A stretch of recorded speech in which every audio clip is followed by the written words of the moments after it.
Hello everyone, this is Ayushi and I am back with Psychology Lecture Series for Class 11. हम chapter 4 human development के बारे में discuss कर रहे हैं। आज हम इसके लास्ट पार्ट में पढ़ेंगे अडल्टहुड और ओल्ड एज के बारे में। अडल्टहुड यानी कि जब लोग बड़े हो जाते हैं, समझदार हो जाते हैं और वो अडल्ट बन जाते हैं। और ओल्ड एज का मतलब होता है बुढ़ापा।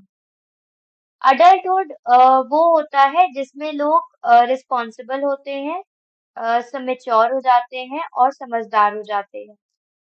कुछ लोग होते हैं जो इस उम्र में जॉब्स करते हैं और कुछ लोग होते हैं जो इस उम्र में शादी करते हैं या अपनी पढ़ाई को कंटिन्यू करते हैं। कुछ लोग शादी के बाद भी अपने माता-पिता के साथ रहते हैं और कुछ लोग अलग रहना प्रेफर करते हैं। इस उम्र में जिंदगी में बहुत इम्पोर्टेंट चीजें होती हैं जैसे शादी, नौकरी, बच्चे पैदा होना और कुछ और भी ऐसी चीजें जो पहले नहीं हुई रहती हैं।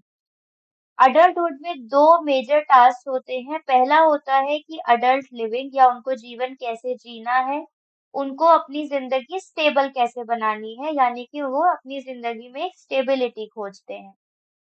ट्वेंटीज की जो उम्र होती है 20 से लेकर 30 साल की उम्र में ये नोविस स्पेस होती है जहाँ पे बहुत छोटी उम्र होती है और अडल्टहुड में लोग डिपेंडेंस से इंटर इंडिपेंडेंस की ओर बढ़ते हैं, यानी कि वो माता पिता पर निर्भर होने की बजाय खुद पर निर्भर होना सीखते हैं।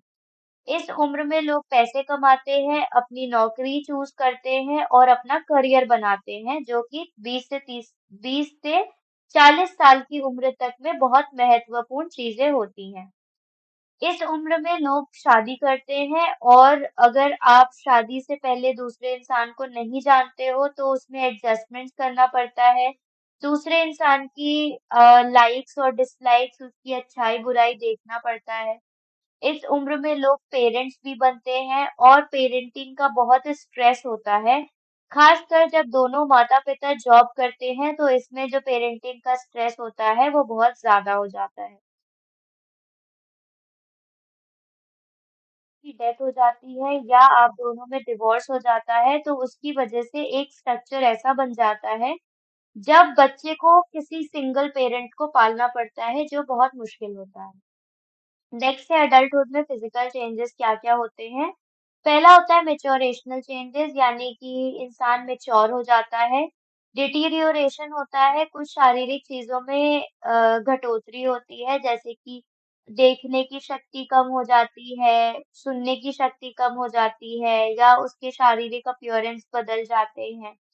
कॉग्निटिव एबिलिटीज भी घट जाती हैं, कुछ कॉग्निटिव एबिलिटीज घटती हैं, कुछ नहीं घटती हैं, जैसे कि लोगों की याददाश्त कमजोर हो जाती है। याददाश्त कमजोर होती है लेकिन उनकी विजडम बढ़ती रहती है, यानी कि उनकी बुद्धि बढ़ती रहती है। नेक्स्ट होता है ओल्ड एज। ये होता है ह्यूमन डेवलपमेंट का आखिरी फेज जिसको हम रिटायरमेंट के साथ लिंक किया जाता है क्योंकि इस उम्र में लोग अपनी जॉब से रिटायर हो जाते हैं। कुछ चैलेंजेस जो होते हैं ओल्ड एज के वो होते हैं रिटायरमेंट, विडोहुड यानी कि किसी भी पार्टनर को खोना, बीमारी या किसी परिवार के सदस्य की डेथ। इस उम्र में कुछ-कुछ ऐसे लोग भी होते हैं जो 70 साल की उम्र के पार चले जाते हैं लेकिन तब भी बहुत एक्टिव होते हैं, एनर्जेटिक होते हैं और उनकी सोसाइटी में बहुत वैल्यू भी की जाती है। ओल्ड एज के जो एक्सपीरियंस होते हैं वो सोशियो इकोनॉमिक कंडीशंस पे डिपेंड करते हैं, यानी कि इंसान सामाजिक रूप से और इकोनॉमिक रूप से किस तरह से स्टेबल है या नहीं स्टेबल है, उसके पास अपनी अपने बुढ़ापे को जीने के लिए पैसे हैं या वो किसी के ऊपर निर्भर है। इन चीजों के हिसाब से उसका बुढ़ापा डिपेंड करता है। हेल्थ केयर उसके पास है कि नहीं, उसको प्रॉपर हेल्थ मिल रही, लोगों का नज़रिया उसके प्रति कैसा है, समाज से उससे क्या उम्मीदें हैं और उसको लोग सपोर्ट करने के लिए हैं कि नहीं। ओल्डर अडल्ट्स जो होते हैं यानी जो बूढ़े लोग होते हैं, उनको परिवार में जो बदलाव होते हैं उनमें एडजस्ट करना सीखना पड़ता है। उनको नए रोल्स मिलते हैं ग्रैंड पेरेंटिंग के, वो दादा-दादी, नाना-नानी बनते हैं जिनको वो सीखते हैं। बच्चे अक्सर कर अपने करियर्स में अपने परिवारों में बिजी रहते हैं, वो खुद के घर बनाते हैं, वो माता-पिता के साथ नहीं रहना चाहते हैं। कभी-कभी कुछ बूढ़े लोग ऐसे होते हैं जो अपने बच्चों पे निर्भर होते हैं अपने फाइनेंसेस के लिए, पैसे के लिए, अपने अकेलेपन को दूर करने के लिए। और अगर बच्चे उनके साथ नहीं होते हैं मौजूद तो उन्हें बहुत होपलेसनेस या कभी-कभी डिप्रेशन भी हो सकता है जिसको मैनेज करना बहुत ज़रूरी है। ओल्ड एज में एनर्जी घट जाती है, हेल्थ घट जाती होती है और दूसरों पर निर्भरता बढ़ती है। इसीलिए ओल्ड एज में लोगों की केयर करना बहुत ज़रूरी है। अगर डेथ हो जाती है घर में किसी भी क्लोज़ रिलेटिव की तो वो बहुत ट्रॉमेटिक एक्सपीरियंस्ड होता है। सबके लिए ट्रॉमेटिक होता है लेकिन जो बूढ़े लोग होते हैं उनके लिए कुछ ज़्यादा ही ट्रॉमेटिक हो जाता है।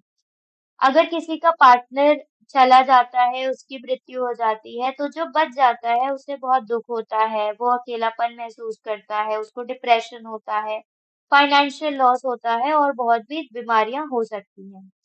अलग-अलग कल्चर में या अलग-अलग समाज में डेथ को अलग-अलग नज़रिए से देखा जाता है। फॉर एग्ज़ाम्पल गोंड कल्चर में ये माना जाता है कि किसी मैजिक से या किसी डीमन यानी किसी राक्षस की वजह से मृत्यु होती है।